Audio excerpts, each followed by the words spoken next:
Welcome to Introduction to Business Intelligence. You're in the wrong. Alright, ready to go? Yep. Module 1, Introduction to Business Intelligence Architecture.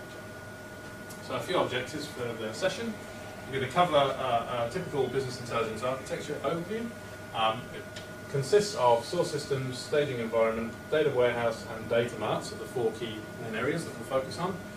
Mnemonics is a little sideline, it's just a little trick I'll throw in there just to help you remember some of the more technical terminology. And then we'll actually review each of these sessions as we go through, and then we'll do a final review at the end. If there's any questions throughout, just feel free to ask, please. Okay, jumping straight in. This is your typical business intelligence architecture diagram. So those who love pretty pictures will hopefully like this. It basically starts off, so we've got our source systems, so our core transactional systems, source data on the left-hand side. We then have our staging environment. We then have our data warehouse environment.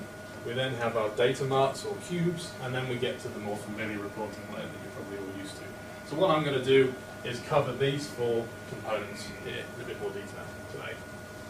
Okay, that concludes sources. So the next component is the staging environment itself. So this is used for integration, cleansing, and transformation.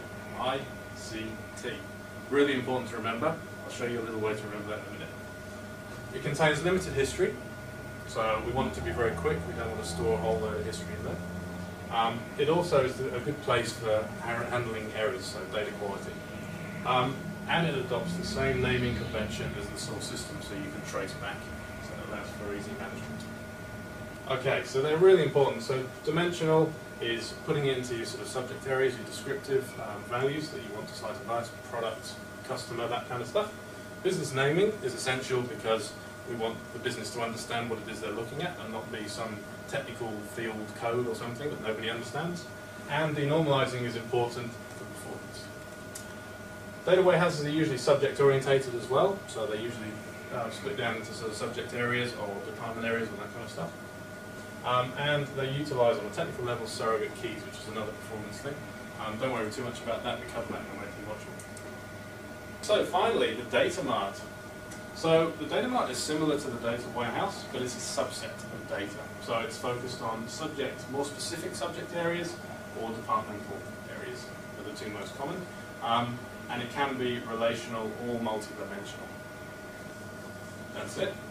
That's it, 4 levels. So we come back to the diagram. So now the trick, who's been awake, can you remember what each of these levels in the architecture are? So if I go around the room, so start with Mark, remember what this is? Source systems. And can you give me an example of what a source system might be? Yep, fantastic. Rita? Staging? Yep. For integration, cleansing, and transformation. Ah, good stuff. And what was the mnemonic, can you remember? Yeah, ice cold tea. Ice cold tea. It worked, you see. Fantastic. Brian? Data warehouse. And the data warehouse concept. Just give me a key one.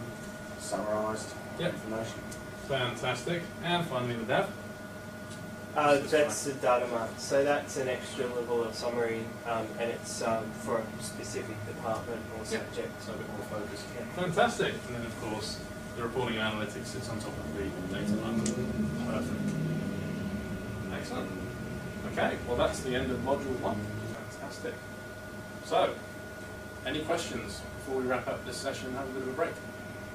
Yeah, I was just wondering what the frequency is that you update your data warehouse. Data warehouse? So, usually it will be overnight, but it can be as often as you want. Some cases you might have more of a real-time type data warehouse, but typically it's overnight, so you've got a day's lag, which for reporting is usually acceptable.